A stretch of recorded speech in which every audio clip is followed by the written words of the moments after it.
চট্টগ্রাম কক্সবাজার মহাসড়কটি সরু ও ঝুঁকিপূর্ণ হওয়ায় প্রায় প্রতিদিনই ঘটছে সড়ক দুর্ঘটনা। ঝরে যাচ্ছে নিরীহ সব মানুষের প্রাণ। একের পর এক দুর্ঘটনায় ১৫০ কিলোমিটার দীর্ঘ দক্ষিণ চট্টগ্রামের এই মহাসড়ক এখন পরিণত হয়েছে মৃত্যু ফাঁদে। দীর্ঘদিন ধরে এই সড়ক ৬ লেন করার আশ্বাস মিললেও দৃশ্যমান কোনো উদ্যোগ না থাকায় ফের রাজপথে নেমেছেন স্থানীয় নাগরিকেরা। এই দাবিতে চট্টগ্রাম নগরীর চেরাগী পাহাড় মোড়ে মানববন্ধন কর্মসূচি পালিত হয়েছে। আসলে আমরা শান্তিপূর্ণভাবে দীর্ঘদিন ধরে নানা আন্দোলন চালিয়ে আসছি। মানববন্ধন, স্মারকলিপি এবং প্রধান উপদেষ্টা বরাবর স্মারকলিপি। সোমবার ১৫ সেপ্টেম্বর বিকেলে নগরীর চেরাগী পাহাড় মোড়ে চট্টগ্রাম কক্সবাজার মহাসড়ক ৬ লেন বাস্তবায়ন পরিষদের উদ্যোগে এ কর্মসূচি পালিত হয়। এতে বিভিন্ন শ্রেণী পেশার মানুষ অংশ নেন। এ সময় দ্রুত সময়ে মহাসড়ক ৬ লেন করার পদক্ষেপ না নিলে কঠোর কর্মসূচির হুঁশিয়ারি দেওয়া হয়। চট্টগ্রাম কক্সবাজার মহাসড়কে এমন কোনো দিন নাই যেদিন এই মহাসড়কে ২-৩টা লাশ পড়ছে না।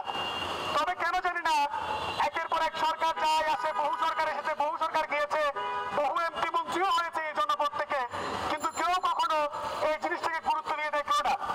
মাঝে মধ্যে যখন আন্দোলন সংগ্রাম হয় তখন ২-৪ দিন একটু সরগরম থাকে, এরপর আবার যে যার মতো করে লুটে পুটে খাচ্ছে। এই স্বাধীন দেশের যারা এখন তত্ত্বাবধায়ক সরকারে আছেন তাদের কাছে আমরা হাত জোড় করছি, আমাদেরকে বাধ্য করবেন না আমাদের কাজ ফেলে, অফিস ফেলে, কর্ম ফেলে আমরা রাস্তা বন্ধ করে যে আমরা আন্দোলনে নামি, এটার জন্য আমাদেরকে বাধ্য করবেন না।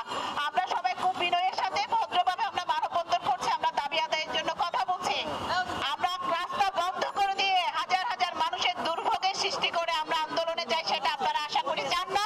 চট্টগ্রাম কক্সবাজার ৬ লেন বাস্তবায়ন পরিষদের সমন্বয়ক মিনহাজুল ইসলামের সঞ্চালনায় মানববন্ধনে বক্তব্য রাখেন দৈনিক আমাদের সময়ের চট্টগ্রাম ব্যুরো প্রধান হামিদুল্লাহ, রিয়াজউদ্দিন বাজার বণিক সমিতির সাধারণ সম্পাদক মুজাম্মেল হক, পরিষদের সমন্বয়ক শফিকুল আলম, মুজিবুল হক, রুনা আনসারি, আইনজীবী জিয়াউর রহমান, আবু বক্কর সাবিত, ইফতেখার নূর তৃষণ, মিজানুর রহমান ও সাইমুমাল মুরাদ সহ আরও অনেকে। সরকার সব সময় অবহেলিতভাবে এই চট্টগ্রাম কক্সবাজার মহাসড়কটাকে তারা ডেড জোন হিসেবে ফেলে রেখেছে। আজকেও একই করে পুত্রবধূ এবং শাশুড়ি চন্দনাইশ এরিয়াতে ইগল বাসের চাপায় পড়ে মৃত্যুবরণ করেছে।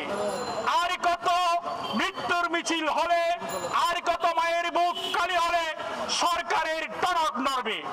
চট্টগ্রামের ব্যস্ততম এই মহাসড়কে পথে পথে বাঁক, সরু রাস্তা, বেপরোয়া গতিতে যান চলাচল, লবণবাহী গাড়ি থেকে পড়া পানিতে পিচ্ছিল সড়ক সহ বিভিন্ন কারণে প্রতিনিয়তই ঘটছে দুর্ঘটনা। আর এসব দুর্ঘটনায় মানুষ যেমন হতাহত হচ্ছে, তেমনি নিহতের পরিবার হচ্ছে স্বজনহারা।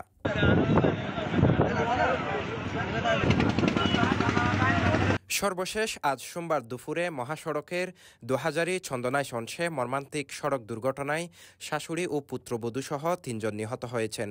আহত হয়েছেন অন্তত ১০ জন।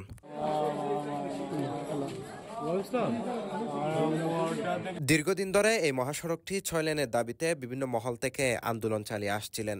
দক্ষিণ চট্টগ্রামের লাখ লাখ মানুষের নিরাপত্তা ও ভোগান্তি কমাতে মহাসড়ক প্রশস্তকরণ এখন সময়ের দাবি বলে মনে করছেন ভুক্তভোগীরা। আমরা সরকারের কাছে জানতে চাই আমাদের কাছে কি দরকার এই দাবিটা পূরণ হওয়ার জন্য। লাশের দরকার হলে বলতে পারেন তারা কয়টা লাশ লাগবে, ১০০০টা লাশ, শত লাশ লাগবে কিনা তারা বলতে পারেন। এখন যদি দক্ষিণ চট্টগ্রামের মানুষেরা যদি সিদ্ধান্ত গ্রহণ করে, আমরা দাবি জানাচ্ছি এবং আমরা এটাও জানি যে দাবি কিভাবে আদায় করে নিতে হয়। এর আগে একই দাবিতে গত ৬ এপ্রিল নগরীর জেলা প্রশাসকের কার্যালয়ে মানববন্ধন কর্মসূচি পালনের পর প্রধান উপদেষ্টার কাছে স্মারকলিপি দেওয়া হয়েছিল। এরপর ১১ এপ্রিল অন্তর্বর্তীকালীন সরকারের সড়ক ও যোগাযোগ মন্ত্রণালয়ের উপদেষ্টা ড মোহাম্মদ ফাউজুল কবির খানের কাছেও স্মারকলিপি প্রদান করা হয়।